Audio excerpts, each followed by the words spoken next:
we don't even know the effect of light on us. Like it's only been in the last, 120 years that most households have actual lights, like in the house. Before that, it was a candle. So you would only, and depending on how wealthy you were, how many candles you're going to burn, because it costs money to make candles and have candles. So you'd be like, the candle's burning out. It's time to go to bed, everyone. And you would sleep. So all this rambling to get to the winter solstice, it's the shortest day of the year.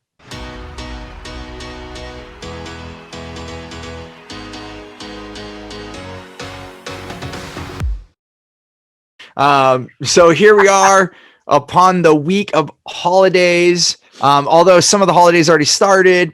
If you're Jewish, then Hanukkah is already well on its way as you're listening to this. The winter solstice has also become really big in my family. As we looked at it, though each of these seasons, they matter, right? And life changes during each season, and winter is no different, and we kind of brush past it. But as I looked at the winter solstice, the winter solstice itself, so this year it's December 21st.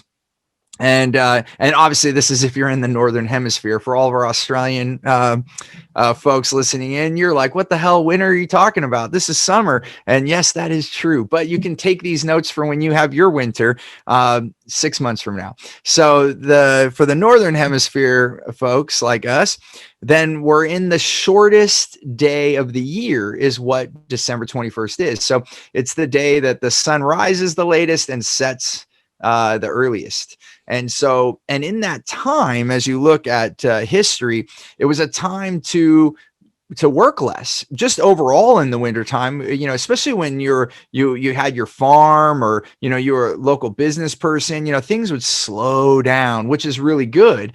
And in our day and age, we've got everything so gosh fast, just like go, that we kind of railroad through this time. And that this is also like yin and yang, bringing in some of that the Eastern mindset, is that, we've got to have the yin and the yang, right? And sometimes we're all yang, go, especially in America, United States of America. It's like, all the time, more energy.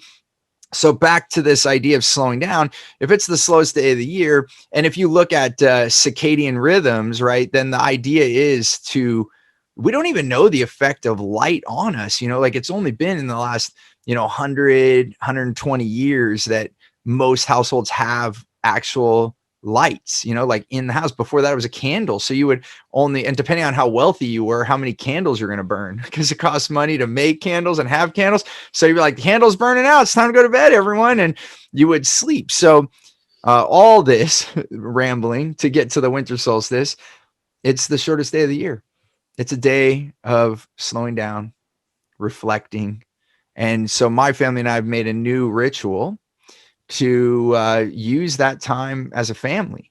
And I have my two daughters and my wife would kind of start, they kind of do some stuff in the house and kind of look at it as a clearing. It's not like necessarily a spring cleaning. They're not really cleaning, but they're just kind of like cleansing the energy of the house and kind of setting it. They'll light different candles and get prepared, because it's almost like thinking of it as like a ceremony. And then my son and we live in the forest now. So we actually just go out onto our property and find a fallen piece of tree, or sometimes we cut stuff. Sometimes we find the perfect size. It needs to fit in our fireplace. And we find what they call a Yule log. And all growing up, I heard about Yule logs, but I never thought anything about it. But it's a thing, my wife and I looked it up. So, and there's lots of different traditions, but the one that we picked up on is you get this Yule log, you go find it, we bring it in, and then we kind of carve some kind of symbol or words in the log. Everyone in the family has the opportunity to carve in there, and we carve something that we want, whether it's gratitude or something we want for the new year. And then it's a time where we all share what we're grateful for.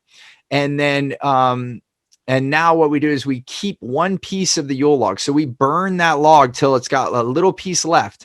And so for this year, we'll take the Yule log from last year, the leftover, we'll put that in the fire, and then we burn the new one till it's down to almost gone. And then we kind of put it aside, and then we let it cool off, and then wrap that up for the next year.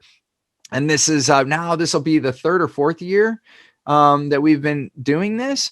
And so it's just overall, it's a time, and you can make your own tradition, with your family, what you want. But I guess the overarching pieces of it is a time to, and I find this over the whole holidays, we gather with our loved ones, but if you put that extra layer of gratitude in there, like, what are we really grateful for? It's like, what worked really well this year? What didn't work so well? What do we want to learn from this time? And then what would I like for next year? So it's a great time to reset and bring ourselves to what we want to do for next year. So this is a big deal. And then we have our time with family and stuff, for other days of the holiday and whatnot. Hey there, I want to give you something really big. It's called Clear Path to Customers. It's the way that we get the right language to get the right client. I like to call them your wow clients, so that you can have more results, more revenue, more raving fans, and more referrals. And I want to give this to you absolutely free. And all you have to do is go to stevenapolitan.com to check it out, or you can look at the description here. We'll put the details there. As always, remember, choose gratitude and create freedom.